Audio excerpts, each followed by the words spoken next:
a viral image, and a scandal threatening to unravel the president's entire immigration agenda. This is the explosive case of Kilmar Ábrego García, a man deported under President Trump's immigration crackdown, now at the center of a political and legal firestorm. And trust us, the truth is more twisted than you think. Ábrego García is a 29-year-old undocumented immigrant from El Salvador who came to the U.S. illegally in 2011.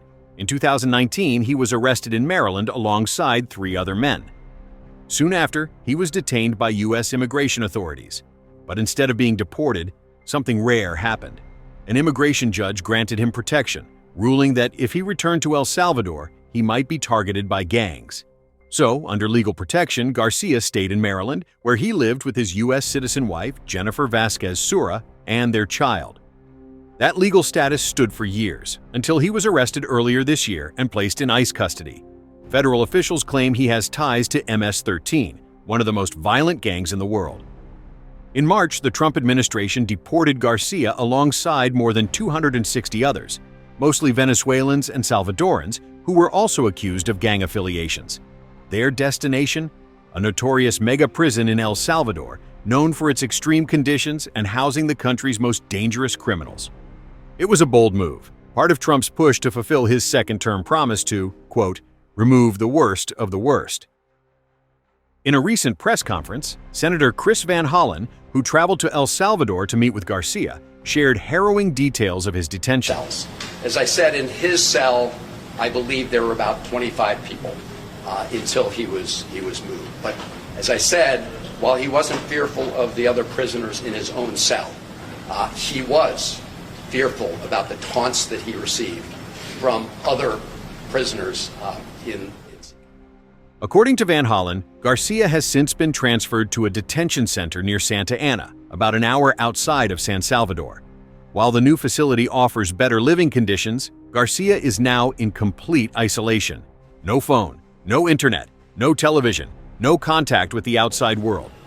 His conversation with me was the first communication he'd had with anybody outside a prison since he was abducted.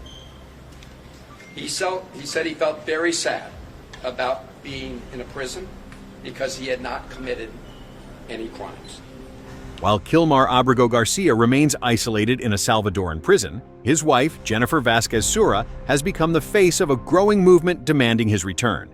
A U.S. citizen and mother to 3 children, Jennifer has made emotional appeals across national media, describing the ordeal as an emotional roller coaster. I will not stop fighting until I see my husband alive. Kilmar, if you can hear me, stay strong. God hasn't forgotten about you. Our children are asking, when would you come home? And I pray for the day I tell them the time and date that you'll return. What catapulted this case into national headlines wasn't Garcia's background. It was a photo.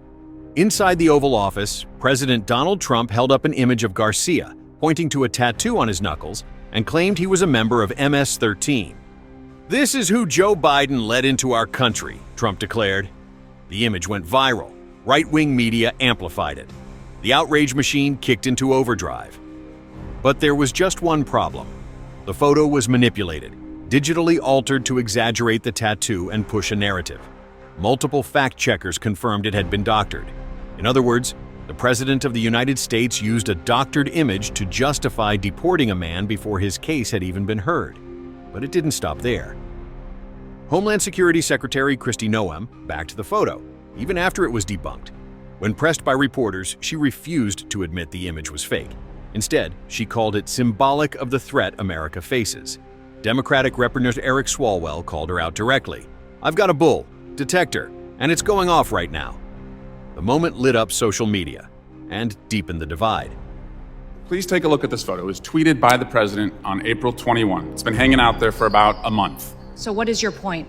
My question is the numbers and the letter MS-13. Could you look at the photo, please? It's right in front of Are you. you saying Ábrego Garcia is not a wife beater? No, ma'am. That he's not a criminal. Ma'am, he's not a human trafficker. And he's not a member of MS. You vouched for Mr. Garcia when You're your team vouching for said, a man ma'am, you that is vouched a for him when you known said he was violent mistakenly deported. Sir, I didn't vouch for him. I did not say In that He photo. should have been deported. Absolutely. It's so There was telling never a that you mistake won't look at the deported, photo. And we will not be bringing Was him back it to doctored this or not? If in staying here, if Can he you comes look to back your the right country, he at would the be photo in deported front of right you? away. Now, Madam Secretary. here's where it gets serious. Immigration lawyers warn that Trump's public remarks and the use of a fake image could jeopardize the entire deportation case. Why?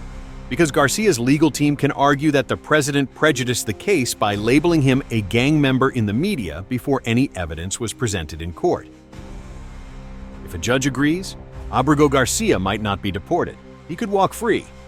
President Trump is now deep into his second term and doubling down on immigration. But if cases like this collapse under legal scrutiny, his entire strategy could be at risk. And the public? They're left asking, was this about justice or just a show? So, what do you think? Should Ábrego Garcia be deported? Did Trump go too far?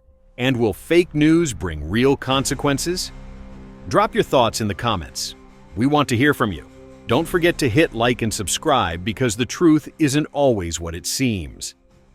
If you want to support the channel and get something useful in return, then check out the affiliate links in the description. Every click helps us keep bringing you stories that matter.